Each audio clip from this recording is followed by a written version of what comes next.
Francis కన్నుమూశారు. April 21న ఉదయం 7:30కు చనిపోయినట్లు Vatican వర్గాలు ప్రకటించాయి. గత కొంతకాలంగా అనారోగ్యంతో బాధపడుతున్న పోప్ ఫ్రాన్సిస్ వాటికన్ సిటీలో కన్నుమూశారు. ఈస్టర్ వేడుకల్లో పాల్గొన్న ఆయన నెక్స్ట్ డేనే తుదిశ్వాస విడిచారు. 88 సంవత్సరాల వయసులో మరణించారు. పోప్ ఫ్రాన్సిస్ తన 12 ఏళ్ల వయసు నుంచే చర్చి, సమాజం, అట్టడుగు వర్గాల కోసం అంకితమై పనిచేశారు. ఆయన జీవితం విలువలతో నిండి ఉందని, విశ్వాసం, ధైర్యం, సార్వత్రిక ప్రేమకు పోప్ ప్రతీక అని ఫెర్రెల్ తెలిపారు.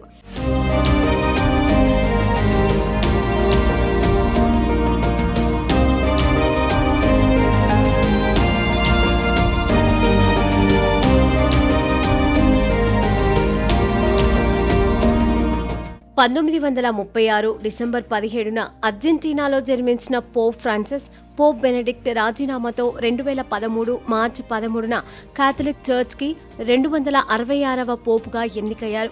అమెరికా ఖండం నుంచి పోపుగా నియమితులైన తొలి వ్యక్తి కూడా ఈయనే కావడం విశేషం. ఫిబ్రవరి 14 నుంచి నిమోనియాతో 5 వారాల పాటు పోరాడిన పోప్ ఫ్రాన్సిస్ పూర్తి ఆరోగ్యవంతులైనట్లు మార్చిలో వాటికన్ వర్గాలు ప్రకటించాయి.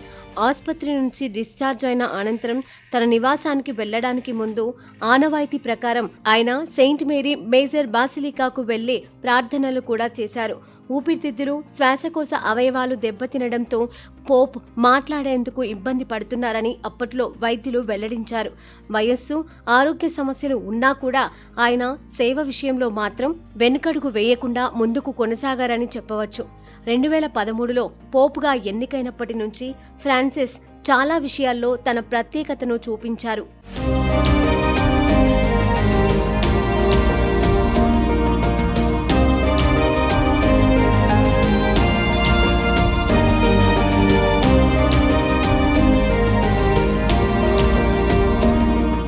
వాటికన్ ఆర్థిక వ్యవస్థ, పాలనను సంస్కరించడంలో ఆయన కీలకంగా వ్యవహరించారు.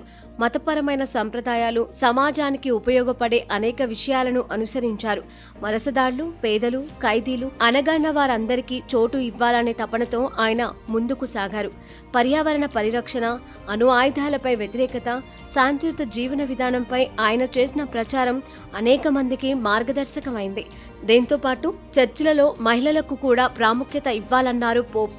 పోప్ ఫ్రాన్సిస్ మరణంతో కాథలిక్ చర్చ్లో కొత్త పోప్ను ఎన్నుకునే ప్రక్రియ ప్రారంభం కానుంది. ఆయన తీసుకొచ్చిన సంస్కరణలు, సామాజిక న్యాయంపై దృష్టి చర్చ్లో కొనసాగుతాయా అనే ప్రశ్నలు ఉత్పన్నమవుతున్నాయి.